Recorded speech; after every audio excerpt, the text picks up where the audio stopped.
Hi everyone, I'm Laura Swanson, your Executive Director, and today I'm going to highlight some of the industry issues that we are working on for you.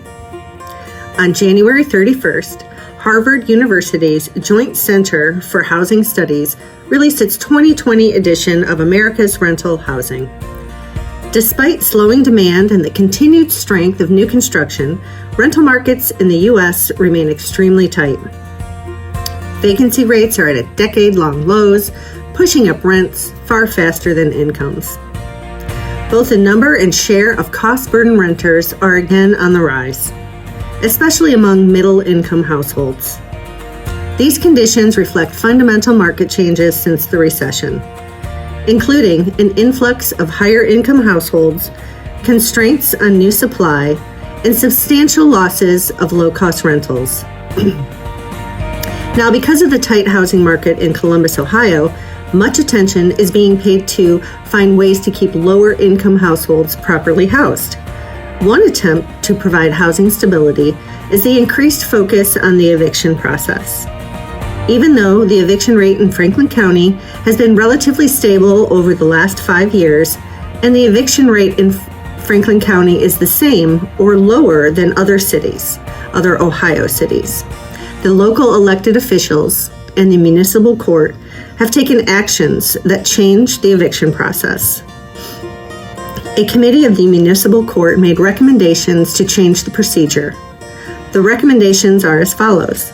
Number 1, pass a local rule to require proof of ownership and rental registration to be attached to complaints for eviction. Number 2, redesign the eviction summons to increase tenants' access to case information and resources. Number 3, create a navigator program for the eviction docket to help litigants understand the court process and access resources and to coordinate between litigants, court staff,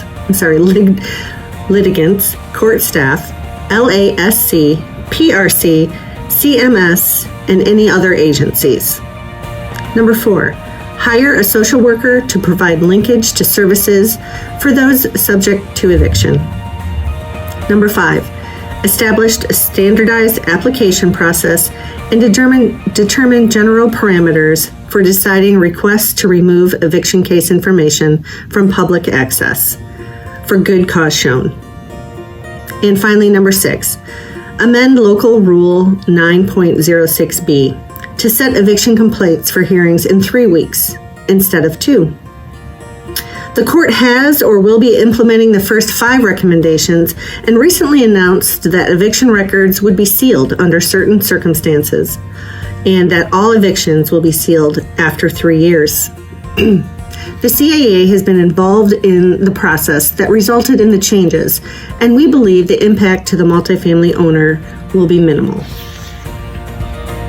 The CAA has filed an amicus brief in a case that is now before the courts that challenged the use of an affidavit in eviction cases.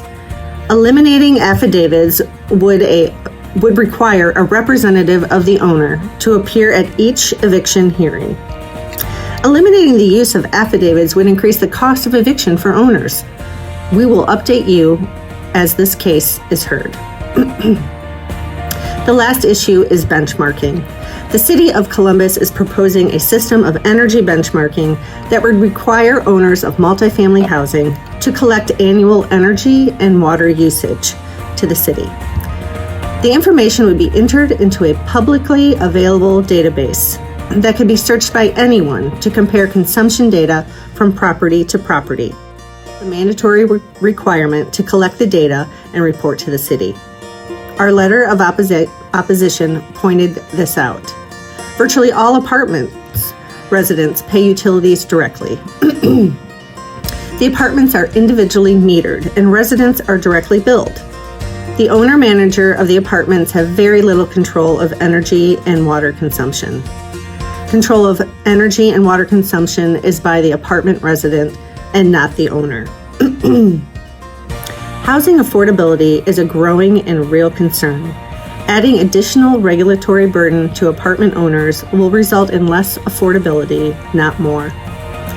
CAA has suggested as an alternative that the owner of the multifamily building give the city permission to collect the data directly instead of burdening the owner with this process. To stay current on these issues and more, please check your email, our website, and even the Facebook page. Thank you for letting us do the work for you. Have a good day.